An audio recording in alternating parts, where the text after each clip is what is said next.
the NTA mobile application from your...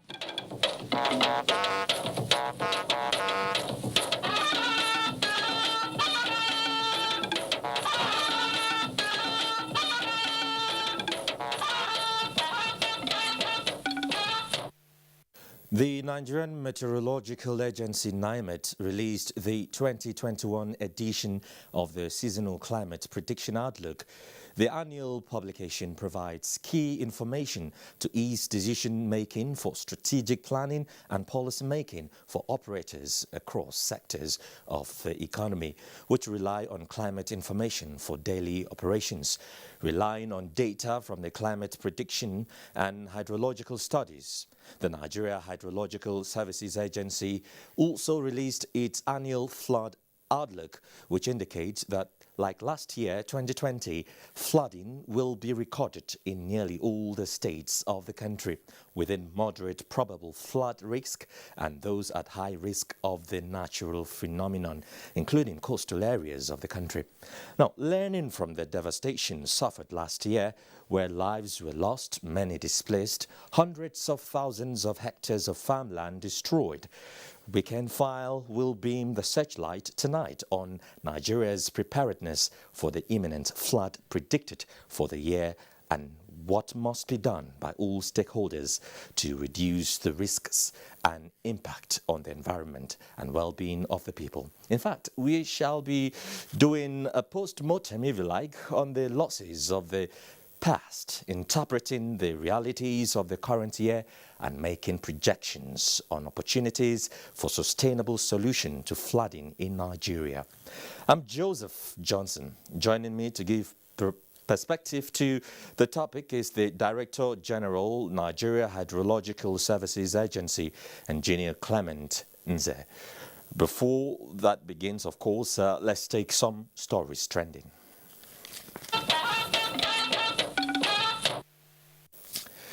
Armed members of IPOB and Eastern Security Network that stormed the area command of the Nigerian police in Olu local government area of Imo State have been eliminated. A statement by the Director Army Public Relations Brigadier General Muhammad Yarima says the invaders were repelled by the police personnel, reinforcements from the Nigerian Army and Air Force.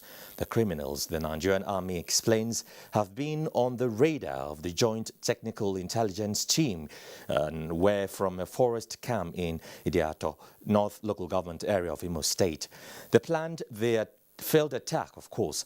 Brigadier General Yarima notes that 4 AK-47, 1 G3, 1 pump action rifle, a pistol, charms and 7 operational vehicles used for the attack were demobilized, while the remaining criminals escaped with injuries. Law-abiding citizens in the area are advised to look out for strange persons with injuries and gunshots and, of course, report to the nearest security agency for the safety of their communities.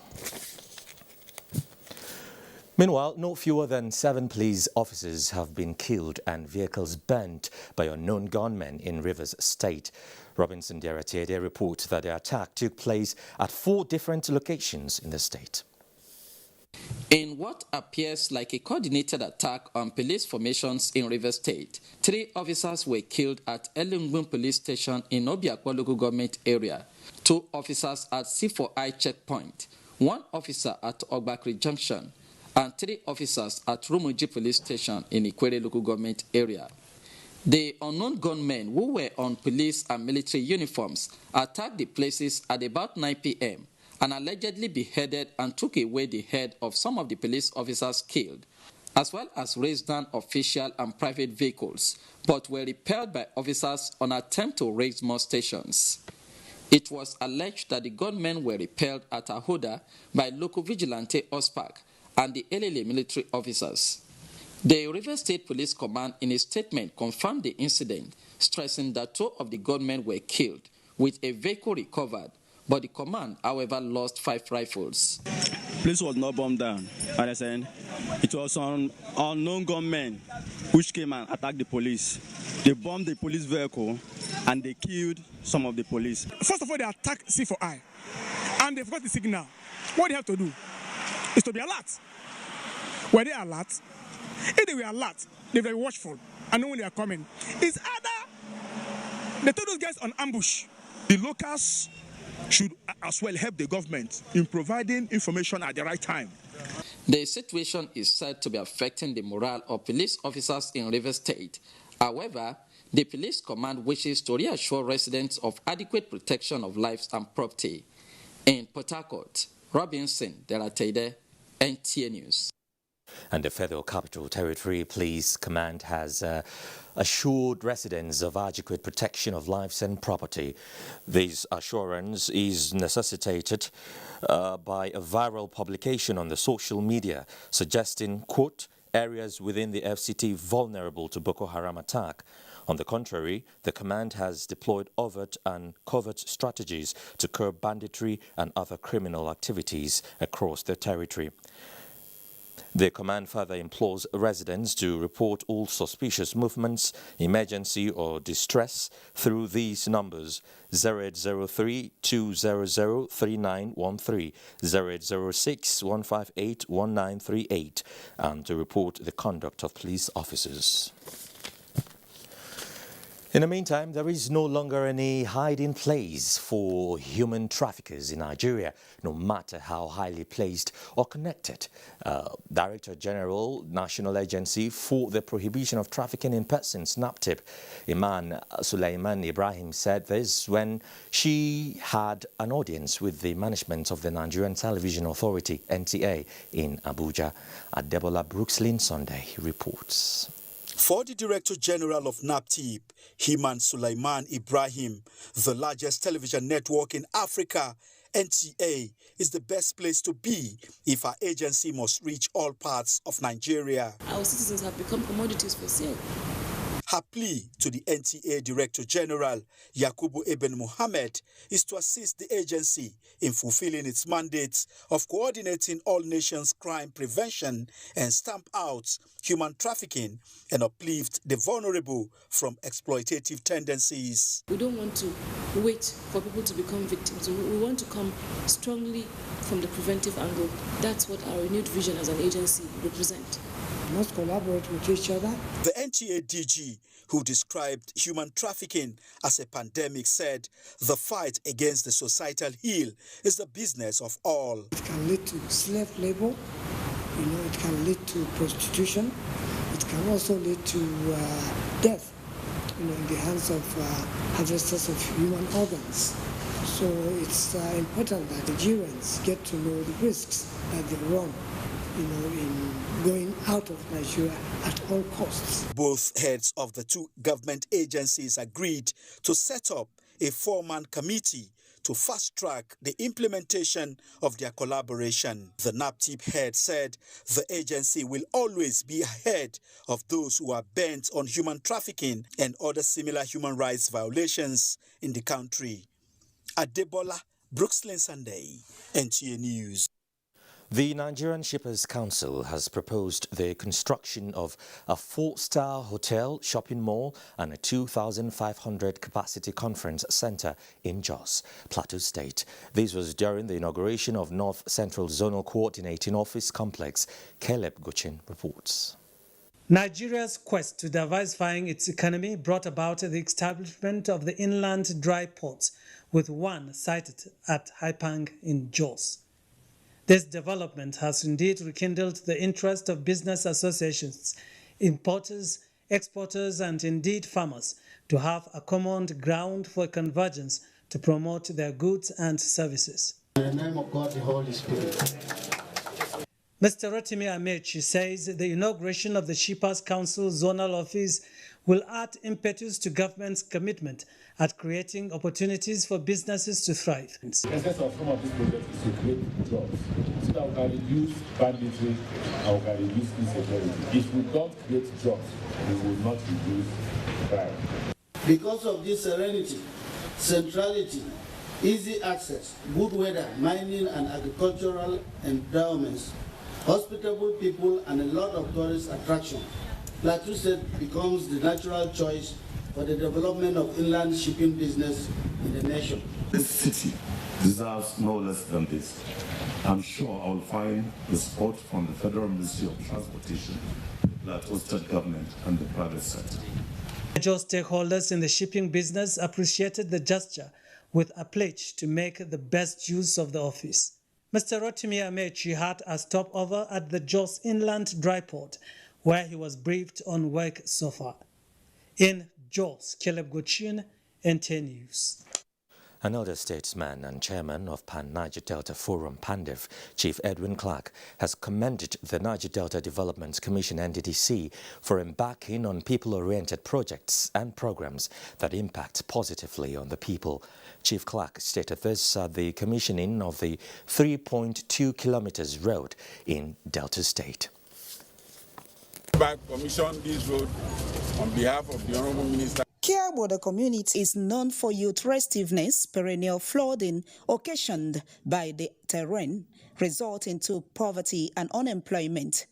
Today, the story is different following the construction of the 3.2-kilometer road and other developmental projects by the NDDC. The Ijaw leader, who was represented by his son, Anthony Clark, said the NDDC under Effiong Akwa is providing people-oriented projects that will impact and boost economic development in Nigeria's oil-rich region, describing Akwa as a shining light in the region. Called on the federal government to ensure adequate funding of the commission. Call on the Honorable Minister of Nigerian Digital Affairs, Chief Gospel Akobio, not to use the mega resources of the ministry meant to develop the Niger Delta region to walk the East-West Road, which is obviously a federal government project. There are several areas in the region which needs to be developed with the resources of the ministry.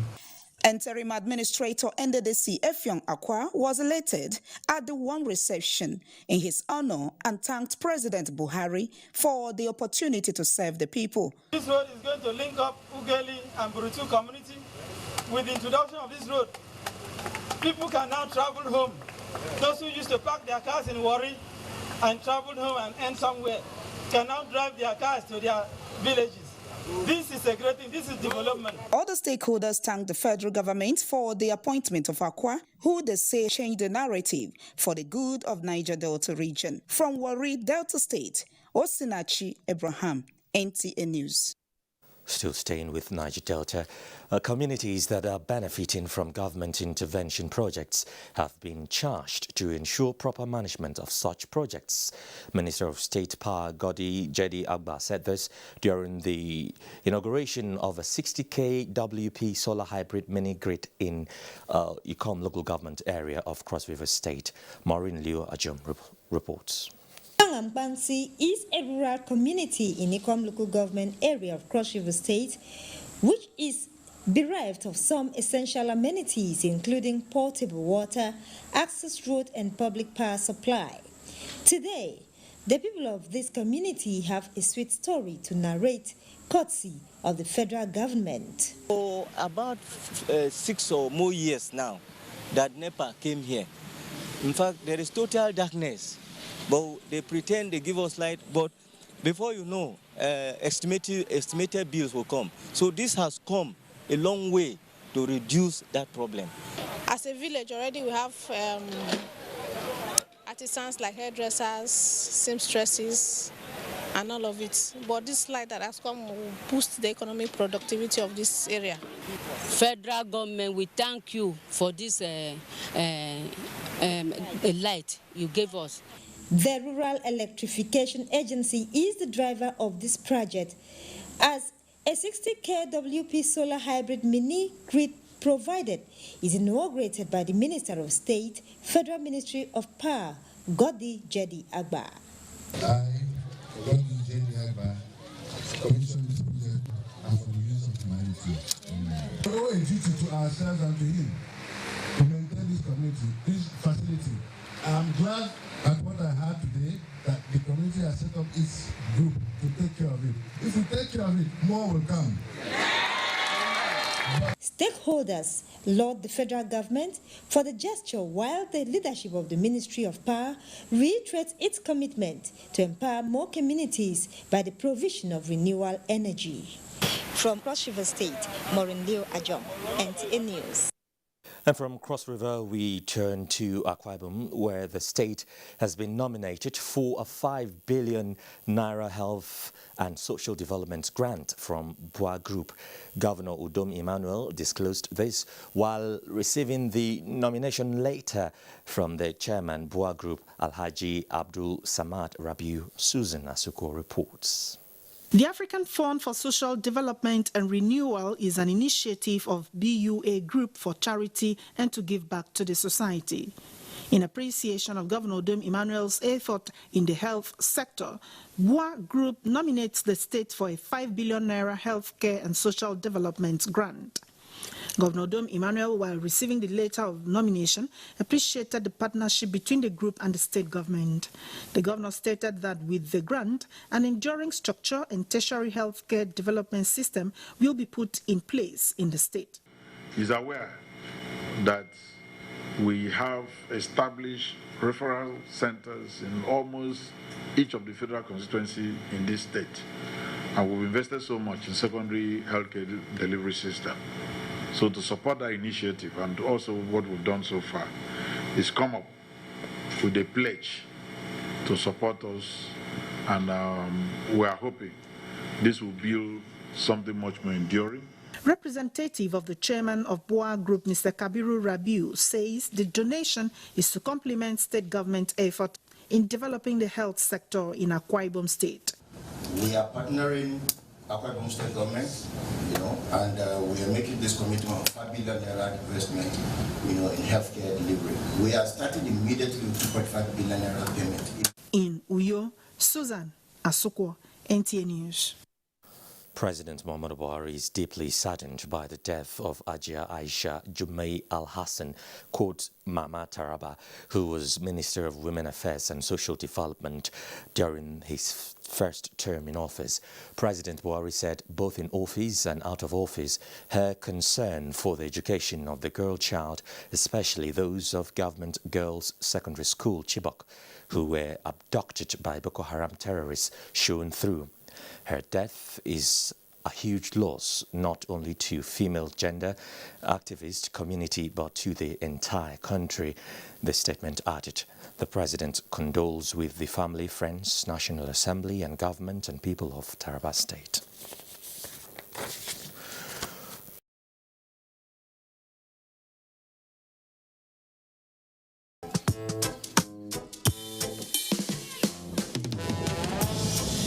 Today, gone tomorrow.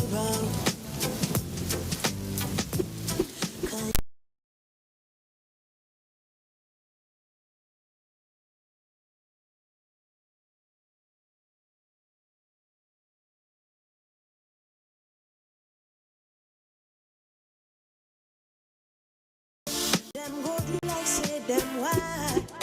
Go promise you the world. My brother all now worship.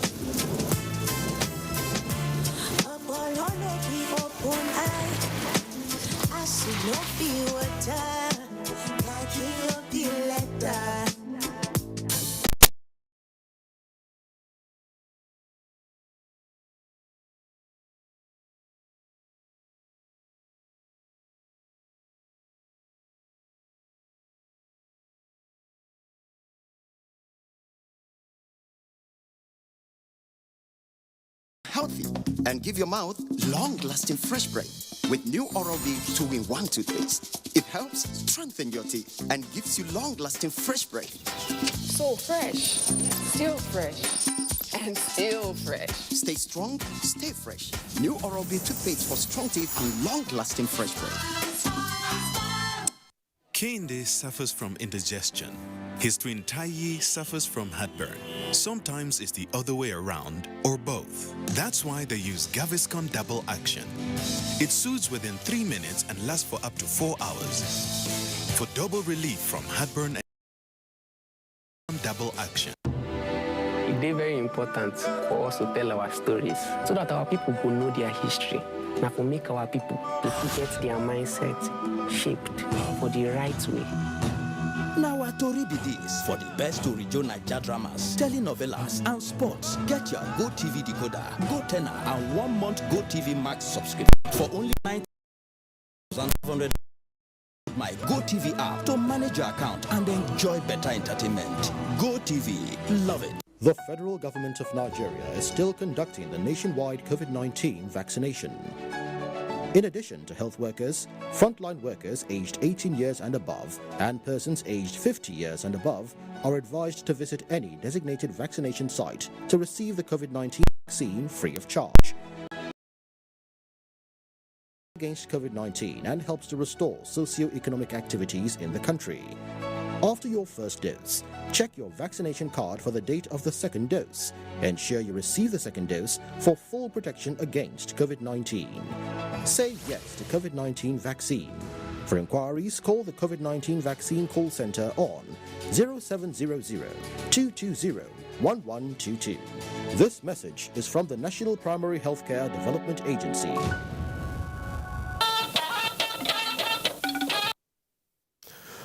Thanks for staying with us. Now it's the part 2 of the program.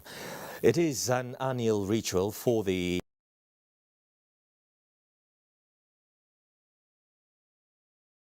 for humanity. The one for the year 2021 is out.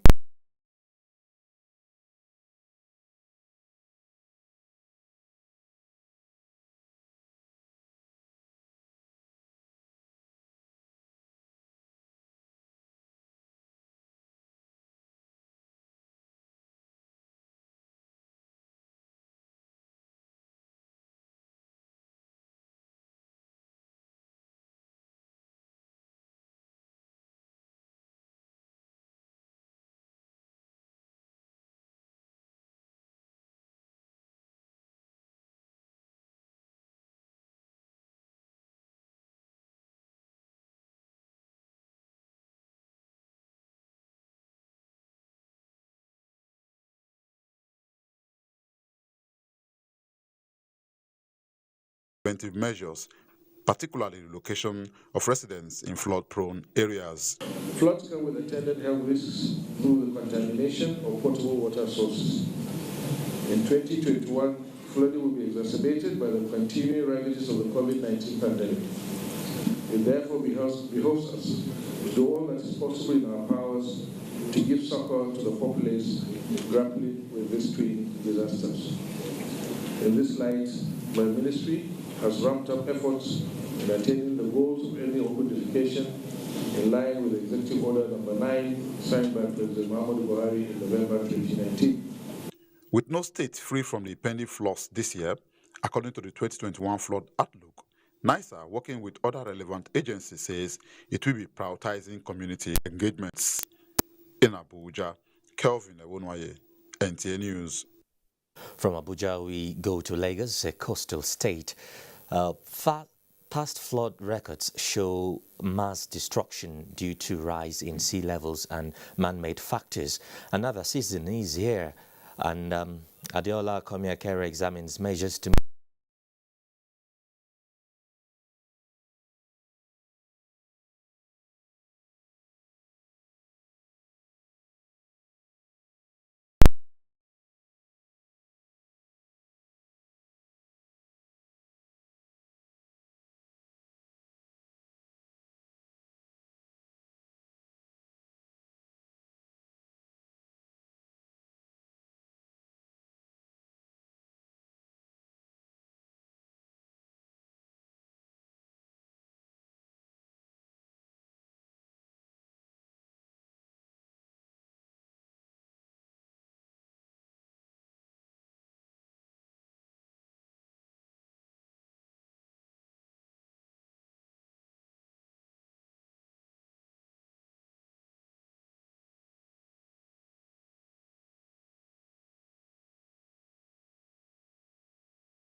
and information sharing is also a measure to mitigate flooding. Higher grants have been identified, trees planted, and steering committees set up.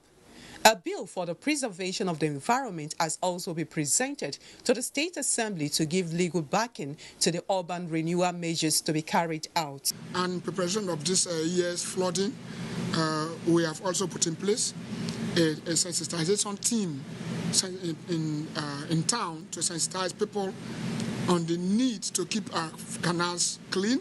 To achieve maximum results, the Bayelsa State government is seeking a meaningful collaboration with the federal government and its intervention agencies. In the meantime, some residents are clearing drains to allow for free flow of water and constructing elevations above the water level to mitigate possible flooding. This is our state. We need to protect, develop, improve the environment. Those who are building should increase their DPC level. Environmentalists express concern over the increased frequency in flooding occasioned by natural and human activities and its effects. In Yenagua, Ebinimi Zitimiola, NTA News. Let's get talking now, as I have with me in the studio Clement Nze. He is the Director of Nigeria Hydrological Services Agency. Clement Nze, you're welcome to NTA Weekend File. Thank you, it's my pleasure. All right, to set the stage for our conversation, give us a review of the flood outlook for 2020, how it played out and how it impacted the nation last year.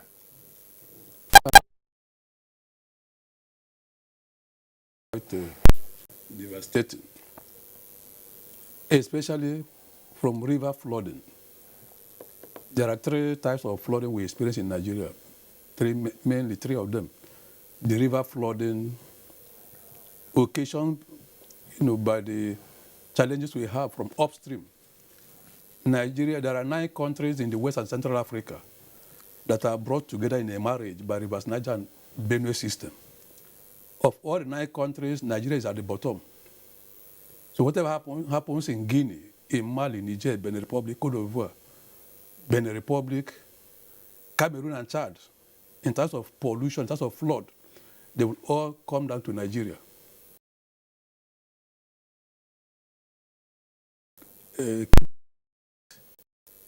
Which is the Nigeria. So they lost more than 450,000 hectares of rice farm and over 50,000 other farms they had, like sugarcane and so on and so forth. So it's not talking about displacement of people. If you go to Jigawa State, several thousands of them. Kogi is epicenter. Kogi State is the epicenter when the two rivers meet. And then whatever happens there, keep moving down to the delta. Devastating in terms of the dislocation of people, destruction of agricultural land. Like Kebbi State lost about 1 season of rice farming in Kebbi State. And talking about the second type of flooding, the urban or flash flood, it wreaked havoc in several cities, like what we are seeing here. That one is aggravated by poor urban planning, blocked drainages, or even non-existing drainages in where they're supposed to exist. And then we showed Lagos State and Bayelsa the issue of coastal flood and tidal inland. So it was quite much. A lot was lost in 2020. Yes. Okay, so before we consider issues and challenges for this year, let's just have a review of the flood outlook for 2021. I mean, it has just been released. Yeah. Right? The Honorable Minister of Water Resources, Engineer Suleiman Adam, made the public presentation on the 6th of May, about 2 days ago. And the picture presented really doesn't look fine, in the sense that no less than 121 will be heavily impacted in terms of severity, what we call highly probable. And then another, it will happen within 27 or 28 states in Nigeria. And then another 302 AGS, which we cut across the entire country, including FCT, we suffer another level or degree of flooding. Totally 423 AGS. Then this is a prediction, which is supposed to be a working or tool for policymakers or those who are taking decisions at the various levels. It could go over this. We are using scientific tools, proven scientific tools, models to do this. And then, based on physical data we collect over the years, the agency measures the surface and groundwater in Nigeria, measure rivers, their tributaries. We take readings on them every day. And when you make a look over a period of, let's say, 30, 40 years record, it can give you an information which scientists will use to do the prediction. And NIMET also released the rainfall seasonal climate prediction, which they did on the 2nd of February, which it tells you, like you mentioned, Lagos State, maybe having about 261 days of rainfall for 2021. And then rainfall is a major input data in terms of flooding in any place. Okay, so let's quickly talk about implication, on food security and farming, issues.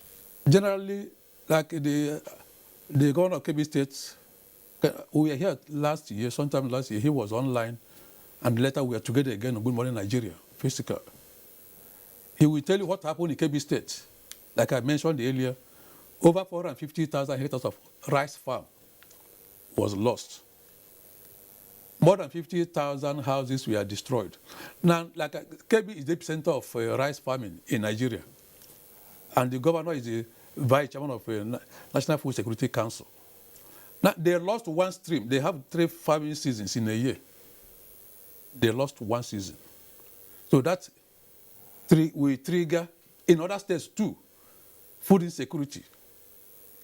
The farmers were getting prepared to start harvesting rice and other things before the flood came, and they inundated everywhere, which lasted for quite some weeks before it could recede. But before then, the damage has been done. The same story will happen in Kebbi State, replicated in Jigawa, in Anambra, and virtually all the states in Nigeria lost heavily the agricultural lands. I mean, the crops were planted. That impacted in terms of food security, negatively affected it. Well, you earlier alluded to the fact that the flood outlook for this year is quite disturbing. So should we be worried, or should we brace ourselves, to have a repeat of what happened in 2012? I think my advice remains to prepare. A student who is writing the exam is expected to prepare very well, even go beyond the scope of the syllabus, in case any lecturer or teacher that wants to do something will be taken on our ways. It is better to prepare even beyond the capacity of your enemy if you are going to war. So we are advising state governments. Just the way they have, the tempo is always high when they are doing the electoral campaigns across their states. Let them use the same procedure, the same method to prosecute the agenda against the flooding in their own states. If it doesn't come, it's better that you err on the side of caution by over-preparing for it and you don't see it as it is, than to assume that it may not come, and at the end of the day, people are swept away, including properties. All right, thank you, Mr. Clement. But let's take a pause for now to take some messages, and when we return, we'll continue the conversation. Don't go away. When you come into the Glow Cafe, you're in for a world of treats. Not only can you monitor all your voice and data usage with ease, buy, share, borrow, and gift data and airtime in the smoothest ways, pay for any services of your choice using your airtime or your bank card, and manage or change your tariff plan to any plan you prefer seamlessly. You can also add friends, get sweet rewards, and so much more. Oh, and don't forget, if you ever need to recharge outside the Glow Cafe app, just dial *805# to purchase airtime or data through your bank. So, step into your Glow Cafe today. Just dial *777# or download the Glow Cafe app today. Nigerian youths are about the greatest asset the country has at the moment. It is therefore not surprising that the administration of President Muhammadu Buhari is strategically responding to the yearnings of the youth through multiple projects and programs. Youth Entrepreneurship Support Years by Bank of Industry, the Youth Investment Fund by the CBN, and several other conditional cash transfer programs. Recruitment of 774,000 social workers, majority of whom are youths, and so many other projects that are beneficial to youths directly or indirectly. If the administration can do all this, definitely with a degree of patience and time, it can achieve more. Nigerian youths must come together to say no to terrorism, no to vandalism, and no to all disruptive tendencies. Hashtag Youth for Greater Nigeria. Pacifying the youths, unifying the nation.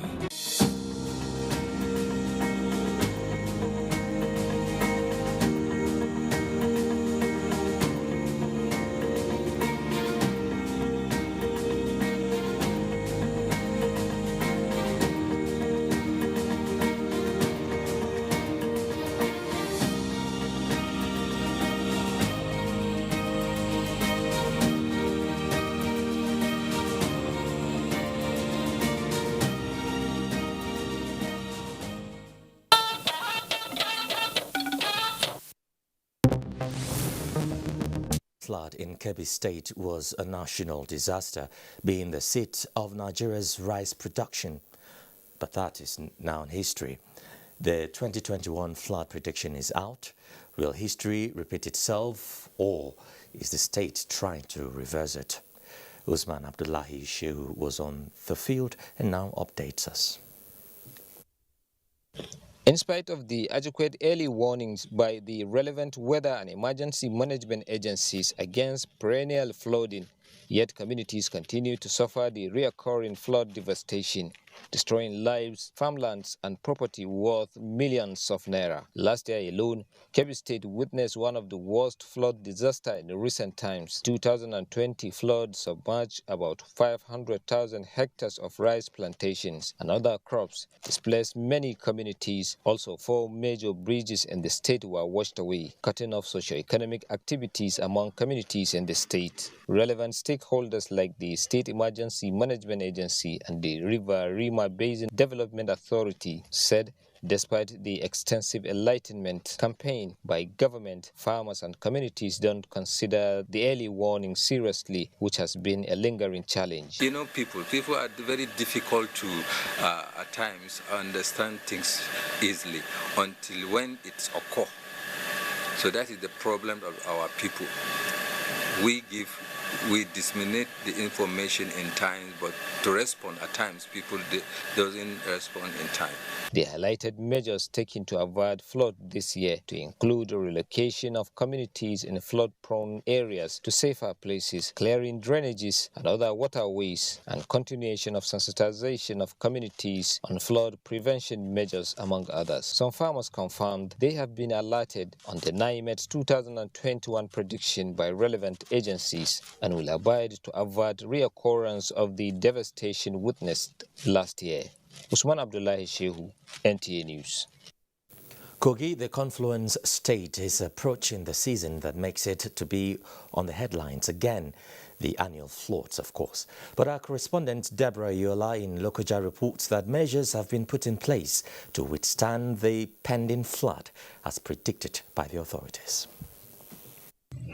Never in history has there been such great number of internally displaced persons in Kogi State as a result of natural disaster than in the year 2012, when flood ravaged many parts of the country, but with much devastation in Kogi. 9 years after the flood, some of those who have since returned to their homes are still in utmost confusion, as many of them are yet to recover.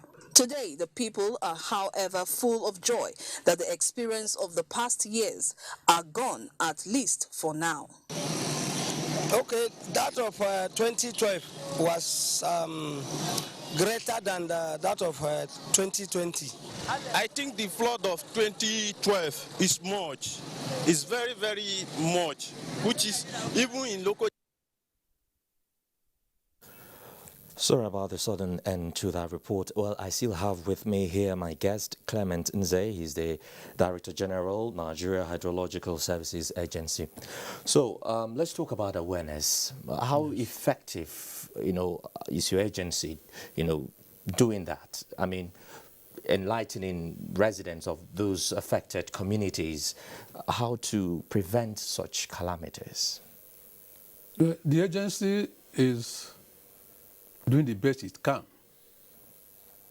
And we are collaborating with relevant agencies also at the state levels. We can't be everywhere. We have done the prediction. We have communicated to the states, to the state governors. And from what you read, the correspondent presented from KB State, you could the state SEMA, maybe the chief executive, what he's saying there. They have begun to go around to educate the people, to enlighten them. Now, we have done the release of the prediction. We'll be going around as much as possible. For instance, we go to Lokoja and we gather the relevant states, within the zone, to enlighten them what is going to happen in the course of the year. Last year, we were in Anambra. There were several like that in KB State, to enlighten them. But the most important aspect of it is that citizens, individuals should be able to take some responsibilities. The state governors that have the apparatus, they have the local government councils, those that should be able to help also to propagate the messages. Letters were written and we are invited, most of them join us online, some came physically. Some commissioners were in our meeting 2 days ago. So we expect that they will be part and parcel, or even take a greater part in terms of dissemination of information, trying to sensitize the communities about the impending or possible impending flooding within their localities. Okay, but would you say that the prediction, the 2021 rain prediction by NIMET, can be averted? This is a natural phenomenon. And we should give credit to the forecasting agencies, for instance, NIMET, if we use the layman's language, trying to interfere with nature, to tell you ahead of time, this is what is going to happen. And they have done it. Farmers have been informed appropriately as to onset to start farming, onset of rainfall, and station date, and length of farming they could do in a year. Now, our own agency have taken from there too to do our own prediction. By the amount of rainfall predicted by NIMET, for instance, in Lagos State, they said about 261 days of rainfall in the year. And you can be sure as you are going southwards, it will be more. Rainfall began in Sapele around 25th of February. And it will not cease until December 25. But in the far north, it will commence around 29th of June. Maybe towards the end of October, it will cease. So in those areas, far north, maybe about maybe 3 months of rainfall in the southern parts. But somebody told us some time ago that in Bayelsa or in rivers, they have two seasons in the year, wet season and rainy season. So they don't know anything about dry season. So you should expect that the rains will be more. Longer days of rainfall will happen in the southern parts, and that will also translate to flooding. Moreover, Nigeria is in a basin, like I mentioned earlier on, what we call Niger Basin of 9 countries. River Niger from Futa Highlands in Guinea has about 420 kilometers, 4,200 kilometers before it empties into the Atlantic Ocean. On its way, it gathers from all the countries. So we don't know what is going to happen upstream. Whether Cameroon will open their dam this year, we don't know yet. Maybe as we progress up to September or thereabout in the year. Okay, so are there plans by the government and stakeholders for victims? NEMA was at our function 2 days ago. And it is the duty of NEMA. They is always pick from there. Once we predict, NIMET predicts, they always begin to alert all the states, make their budgets, prepare in the event of flooding, displacement, people that will be affected, to take care of those the communities in terms of providing succor for them, life coming back again after flood. So NEMA, I'm sure they were there yesterday, 2 days ago, and they mentioned about their preparedness based on our prediction to help the communities and individuals to recover after the flood. Okay, so flooding is just one several consequences of climate change. What adjustments and actions can be made and taken to avoid more severe climate disruptions in Nigeria? You see, these days, globally, what we're speaking about is developing resilience. You can't avoid flooding. It is all over the world. In fact, the disaster that come through flooding is about 55% of disaster that happens globally. Flood causes about 55%. So the earlier the individuals, communities began to develop resilience, how to adjust, the better. But to expect that you will avoid flooding is not possible. But do stakeholders heed to these warnings? That is the challenge.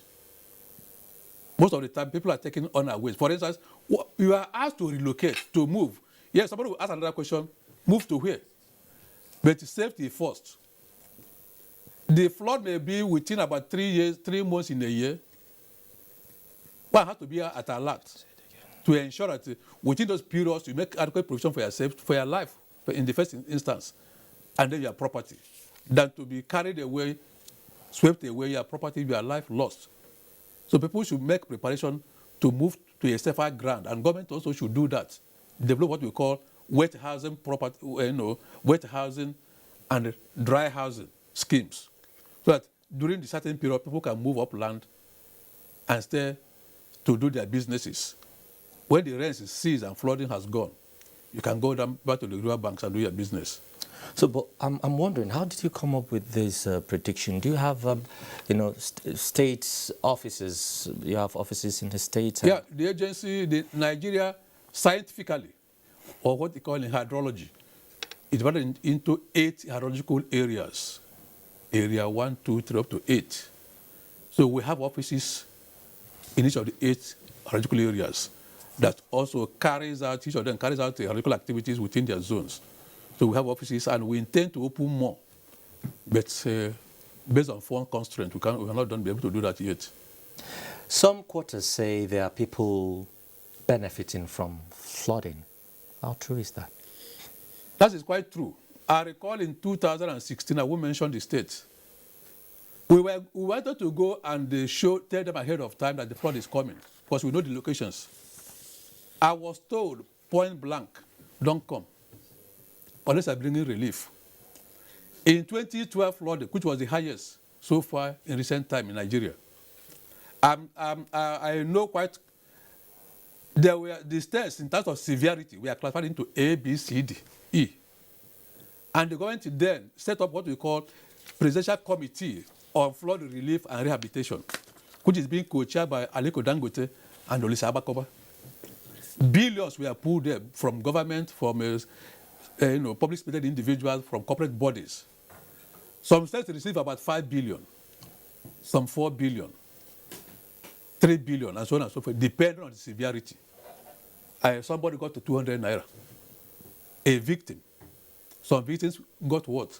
200 naira.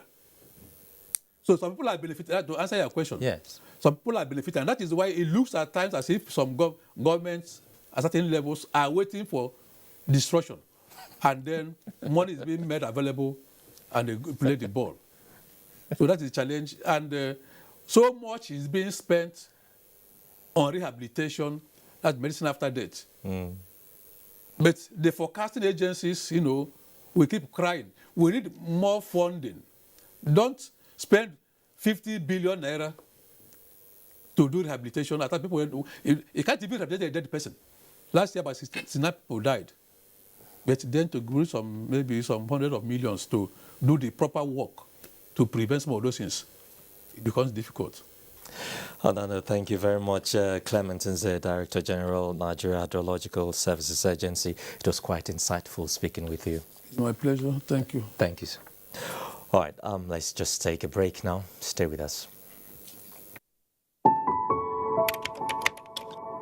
My name is Osage Ehanere. I am Minister of Health. We have just taken the vaccine. It is the AstraZeneca vaccine. This vaccine is safe, properly researched. It is in use in many countries. We urge all Nigerians to submit themselves to taking this vaccine, persons who are 18 years old above. Otherwise, it is safe. You take your second dose after a period of about 10 to 12 weeks, and then you have immunity.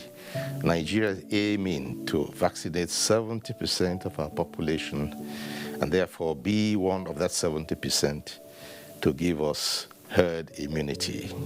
Herd immunity means that Nigerians will not easily become infected even if they get in contact with the coronavirus.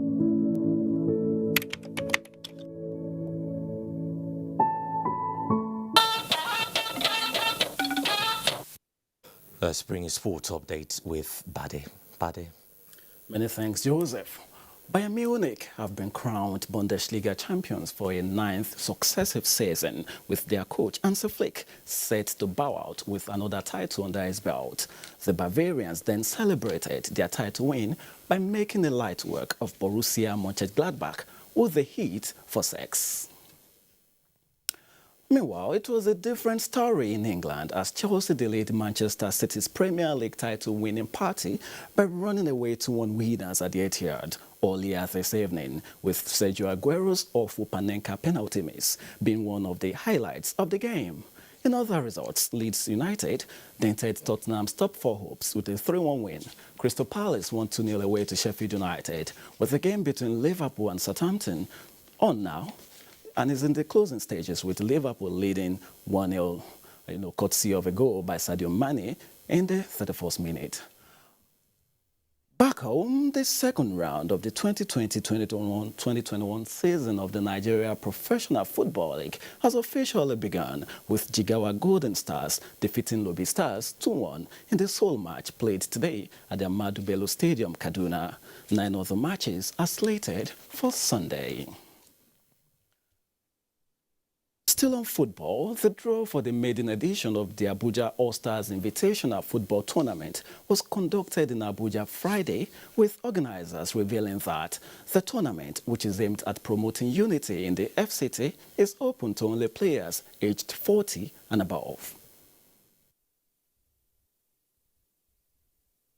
So what we use for it is that some of us here are over 50. So you're not going to bring a 35-year-old man to play with some of us. It's not about who win or who lose. We are looking at very good organization and fair play. Finally, as part of its activities to engage young Nigerians positively, the Automobile and Touring Club of Nigeria has officially launched its 2021 FIA MotoGP World Touring Cup Championship, with the unveiling of teams lined up and the program schedule. We've been asked by FIA to participate in the Motorsport Games in October. So because of that, we decided to create Festival of Motorsport, which will handle all the qualifications. And that does it on Sports Update. It's back to Joseph. You can get more news and updates on www.nta.ng or follow us on our Twitter handle at NTA News Now. You can also like us on Facebook at www.facebook.com/NTA Network News, and also stay connected and subscribe to our YouTube channel at www.youtube.com/NTA News Online.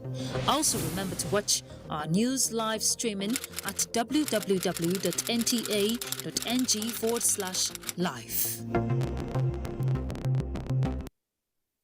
We have just enough time to look at the clouds now. This imagery depicts multiple weather systems, which is expected to give thunderstorms and rains by Saturday night, mostly over the eastern flank of the country. And we expect these weather systems to give rise to early morning thunderstorms by Sunday to affect parts of Port Harcourt, Rivers, Cross River, Delta, Lagos, Ogun, Edo, Osun, extending to parts of Niger and Kwara states in the morning. Other cities will be mostly cloudy with sunshine intervals over the extreme northern region. By afternoon, the southeast region should experience some thunderstorms over parts of Enugu, Ebonyi, parts of Abia and Imo. The rest of the south and central region will remain in cloudy to partly cloudy conditions. There are prospects of thunderstorms over the north.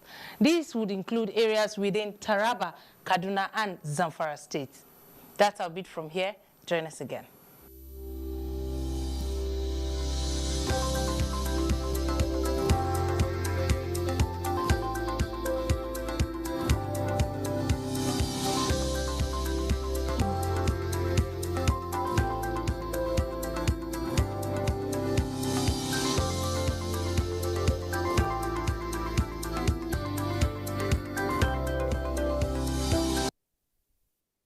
And that's Weekend File. Thanks for your company. I'm Joseph Johnson. Always remember to connect with the NTA to stand against rape and rapists. Good night.